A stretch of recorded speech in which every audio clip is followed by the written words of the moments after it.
నమస్తే, welcome to Telugu రాజ్యం. నేను మీరామ్. మహేష్ బాబు గారి పుట్టినరోజు సందర్భంగా ఎస్ఎస్ఎంబి 29 చిత్రానికి సంబంధించినటువంటి ఒక పోస్టర్ అయితే రిలీజ్ చేస్తారు. నిజంగా పోస్టర్ చాలా బాగుంది. అయితే ఈ పోస్టర్ కొన్ని డీటెయిల్స్ తెలిసేలాగా ఏమన్నా పెట్టారా, లేకపోతే అసలు ఈ పోస్టర్ వెనక ఉన్న కథాంశం ఎలా ఉండే అవకాశం ఉందనే అంశం గురించి మనతో మాట్లాడడానికి సినీ మరియు రాజకీయ విశ్లేషకులు భరద్వాజ్ గారు ఉన్నారు. ఆయనతో మాట్లాడదాం. సార్ నమస్తే. నమస్తే. గ్లోబల్ ట్రోటర్ అనే ఒక హ్యాష్ ట్యాగ్తో దాన్ని పెట్టారు ఆయన. సో ఎవ్వరూ ఎక్స్పెక్ట్ చేయని రీతిలో నవంబర్లో రివీల్ చేస్తారని మాట్లాడుతూ ఉన్నాడు. సో అసలు మీ ఎక్స్పెక్టేషన్స్ ఎలా ఉన్నాయి? అసలు మీరు పోస్టర్ చూసినప్పుడు ఏమైనా అబ్జర్వ్ చేశారు దీని గురించి? అంటే గ్లోబల్ ట్రావెలర్ అనేది ఆయన ఉద్దేశం. ట్రావెలర్ అంటే ఇప్పుడు ఆల్రెడీ అది ఫారెస్ట్ బ్యాక్డ్రాప్లో జరిగేటువంటి అడ్వెంచరస్ థ్రిల్లర్ అనే మాట విజేంద్ర ప్రసాద్ గారు గతంలో చెప్పారు. African adventure. కానీ అది అక్కడికే పరిమితం కాదు అనేది నిన్నటి ఈ ఫోటో రివీల్ చేసిన దగ్గర నుంచి మనకి విషయం అర్థమైంది. అంటే ఈ గ్లోబల్ ట్రావెలర్ అనేటువంటి ప్రోగ్రాం అంటే అతను ప్రపంచం అంతా తిరిగేటువంటి ఒక యాత్రికుడా లేకపోతే ఇంకేమిటైనానా అనేది వాళ్ళు కథలో ఎస్టాబ్లిష్ చేస్తారు. అది ఇప్పుడు రివీల్ చేయలేదు ఆయన. అయితే టోటల్గా ఇది ఒక దేశంలో జరిగే కథ కాదు, ప్రపంచంలో అనేక దేశాల్లో షూట్ అవుతుంది ఇది. అలాగే ఇది ఒక అడ్వెంచరస్ ట్రావెల్ అనేది చాలా ఇంట్రెస్టింగ్ ఎలిమెంట్. అంటే అనేక ప్రాంతాల్లో అనేక సమస్యలను ఎదుర్కొంటూ ముందుకెళ్లాల్సినటువంటి పరిస్థితి ఉంటుంది.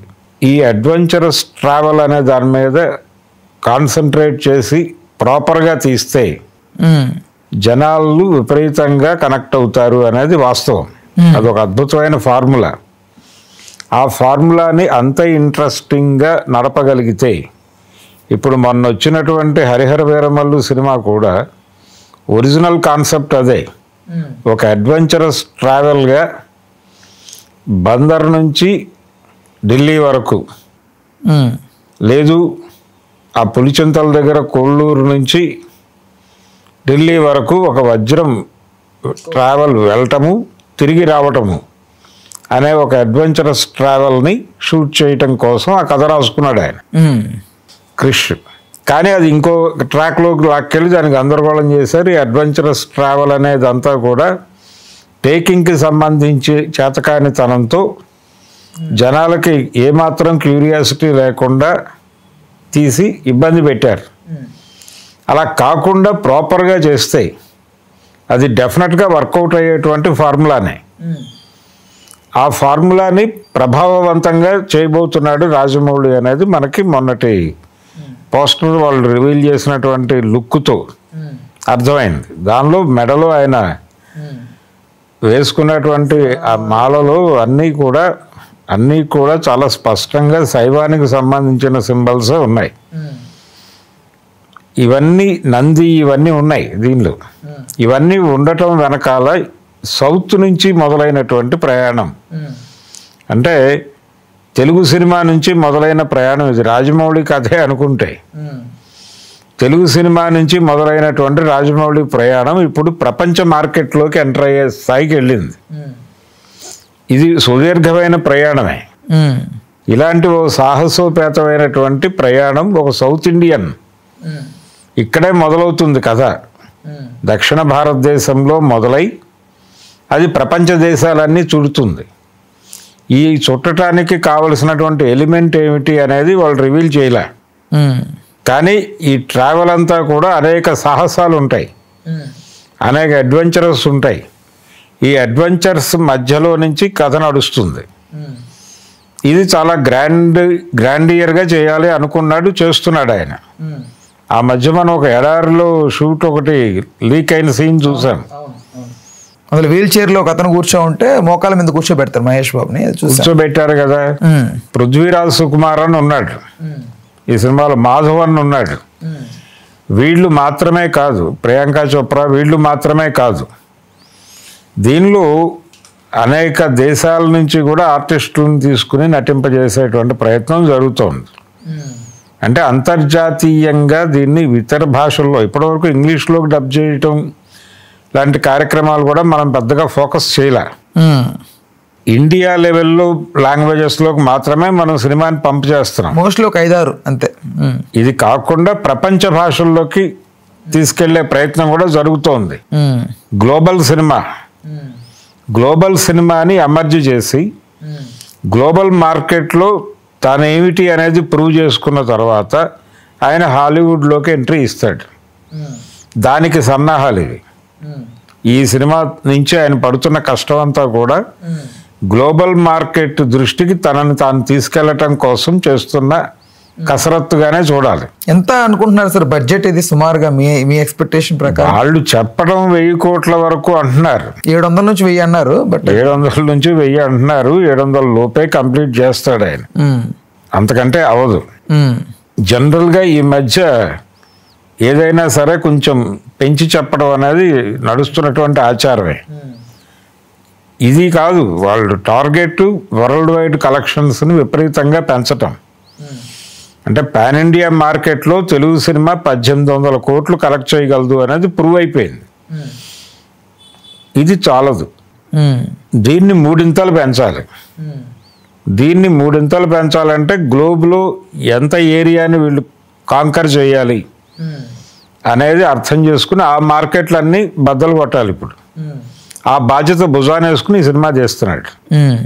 ఇది ఒక దక్షిణ భారతం నుంచి మొదలయ్యే ప్రయాణం ఆ లెవెల్లో జరుగుతుంది అనేది చెప్పడం కోసం ఈ పోస్టర్ని రివీల్ చేశాడు.